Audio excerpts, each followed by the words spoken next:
Aujourd'hui, on se retrouve pour l'épisode 2 des Horror Nights. Si vous n'avez pas vu le premier épisode, il est bien sûr encore disponible, mais il n'est pas du tout indispensable pour pouvoir regarder cette vidéo. Aujourd'hui, on va parler un petit peu d'histoire d'Halloween. On va avoir 3 histoires très courtes et une un peu plus longue. Vous êtes prêts ? C'est parti. Halloween est-il américain ? Beaucoup de personnes pensent qu'Halloween est à l'origine américain, alors que pas du tout. Bien sûr, c'est une idée qui s'est de plus en plus ancrée avec tous les films américains représentant cette idée chaque année, mais c'est bel et bien une coutume venant des nations celtiques. En effet, à l'époque, c'était la fête Samhain qui marquait la fin de la saison des récoltes et la venue de l'hiver. Et certaines coutumes comptaient l'allumage de feux de joie, de déguisements et du fait d'aller toquer aux portes pour récolter de la nourriture. Ah ouais, quand je vous ai dit que les histoires étaient courtes, elles sont très courtes. Les chats noirs sont-ils sacrifiés à Halloween ? Oui, il y a des gens qui pensent ça. Les Américains pensent que les chats noirs sont sacrifiés à Halloween. Et oui, à tel point que les associations d'adoption de chats suspendent les adoptions de chats noirs en octobre, car certaines personnes les adoptent réellement pour leur faire du mal en pensant perpétrer une tradition qui n'a jamais existé. Et cette idée vient simplement du fait qu'on associait les chats noirs aux sorcières, et que quand une femme était accusée de sorcellerie, pour toutes les raisons les plus misogynes du monde bien évidemment, eh bien si elle avait un chat noir, on le mettait au bûcher avec elle. Mais non, ça n'a jamais été une tradition d'Halloween. Il faut être détraqué pour penser ou faire ça. 3e histoire et après on passe à la longue. Des tatouages mélangés au LSD. Un mec a mis du LSD dans des tatouages d'Halloween. Tu sais, c'est les petits tatouages qu'on a dans les carambars et que on met comme ça, hop, on colle. C'est pas les carambars d'ailleurs, c'est les malabars, mais bref, hop, on colle avec un peu d'eau et paf. Et après avoir mis du LSD dessus, il les a distribués à des enfants. Et oui, comme on l'a vu l'année dernière déjà, des gens sont capables de faire des dingueries à Halloween et à piéger n'importe quoi pour leur délire franchement pas commode. Et cette histoire du mec qui a imprégné des tatouages de LSD pour déglinguer des enfants, eh bien c'est totalement faux.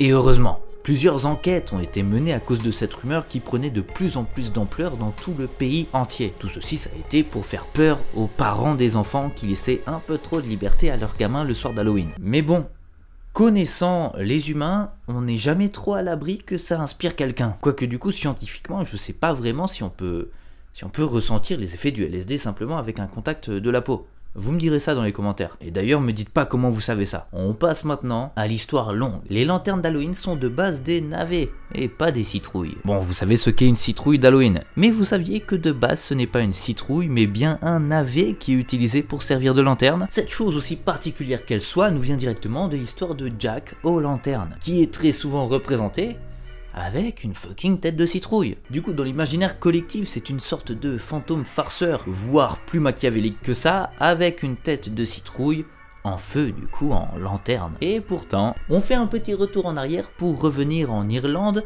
à l'époque où Jack l'Éventreur vivait son heure de gloire en Angleterre. Un homme nommé Stingy Jack, ce qui signifiait qu'il était une sorte d'avare, était très connu dans le coin pour être un manipulateur de haut vol qui passait sa vie à soutirer de l'argent à quiconque croisait sa route pour aller le dépenser en alcool. C'était un ivrogne qui ne faisait pas de différence de confort entre un vrai lit avec des plumes et les galets du sol de la rue. Et sa réputation commençait à voyager si loin qu'elle atteint même les enfers et les petites oreilles de Satan. Ce dernier se dit, en vrai, viens on s'amuse un petit peu avec lui. Et en même temps, au passage, on va pêcher son âme, parce que bon bah voilà. Alors un soir où Jack chancelait à s'en prendre des poteaux dans la tronche, un homme apparut sur son chemin. Il était tellement bourré qu'il voyait flou et ne distinguait même pas que c'était un homme à la base. Alors il fit comme tout mec bourré. Et il se rendit compte que la personne en face de lui était atrocement défigurée. Et oui, c'était le diable. Jack savait très bien pourquoi il était là, alors avant que son âme soit prise, il l'invita à prendre un verre, ce que le diable accepta sans broncher. Mais au moment de payer les 2 verres, Jack, comme à son habitude, n'avait rien sur lui. Alors il eut une idée lumineuse. Il dit au diable, écoute, vu que je sais que tu as des capacités de transformation incroyables, je te propose, tu te transformes en pièces, on paye les cons, et après tu redeviens toi-même et on se taille. Et le diable se dit que ce n'était pas une mauvaise idée et que ça ferait gagner du temps, il s'amuserait un petit peu et après, pop, il chope son âme. Alors le diable s'exécuta et se transforma en pièce. Jack le prit et le mit dans sa poche. Ouais, au lieu de payer les cons, et il se tailla en courant. Le diable dans la poche se dit, mais qu'est-ce qu'il fout? Je vais le démonter. Il voulut se retransformer en lui-même, mais il ne put pas. Alors il regarda un petit peu autour de lui et se rendit compte que dans la poche de Jack, il y avait également un crucifix, ce qui empêchait tous ses pouvoirs de fonctionner. Jack l'Avare allait donc faire ce que personne ne pouvait croire possible jusque-là: marchander avec le diable. Alors notre ami lui dit simplement qu'il voulait vivre encore un peu. Il lui proposa de revenir dans 10 ans et que, à ce moment-là, eh bien, il ne dirait pas non et qu'il accepterait son sort, mais qu'en attendant, il devait le laisser tranquille et que bien sûr, s'il mourait avant, il devait le laisser aller au paradis. Le diable n'eut pas vraiment le choix et accepta ce contrat. 10 ans plus tard, une autre rue, un autre bar, toujours le même Jack. Il avait perdu ses dents et voyait ses joues se creuser à vue d'œil à cause de l'alcool. Le diable apparut de nouveau dans une ruelle où titubait Jack et ce dernier l'invita à aller au bout de cette rue pour s'asseoir près d'un arbre.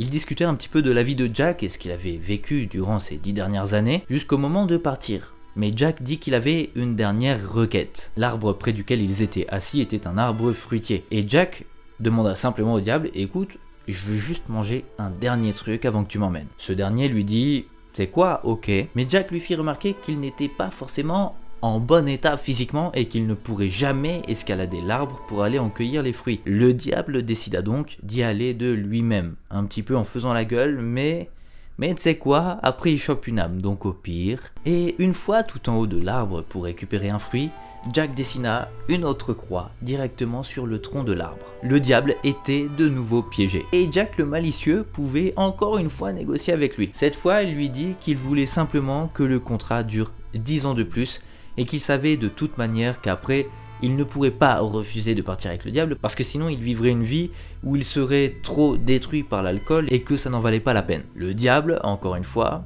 accepta parce qu'il n'avait pas le choix. Seulement, ils ne se retrouvèrent pas 10 ans plus tard.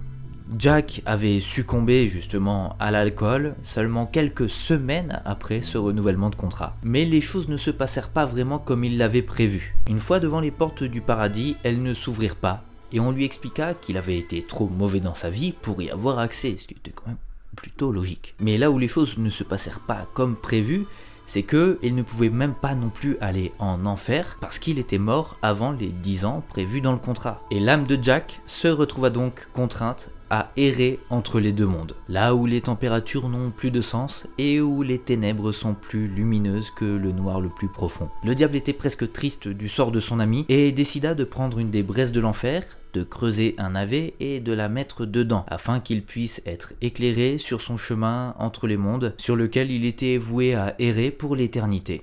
Et voilà, c'est tout pour ce deuxième épisode. J'espère qu'il vous a plu. Bien évidemment, j'espère aussi que pendant l'épisode, vous avez laissé un petit like et que vous avez partagé ces histoires à un ou une de vos amis quand même. Enfin, je veux dire, c'est la base des bases pour faire vivre une vidéo. On se retrouve dans la semaine pour de nouvelles vidéos et lundi prochain pour de nouvelles histoires d'horreur.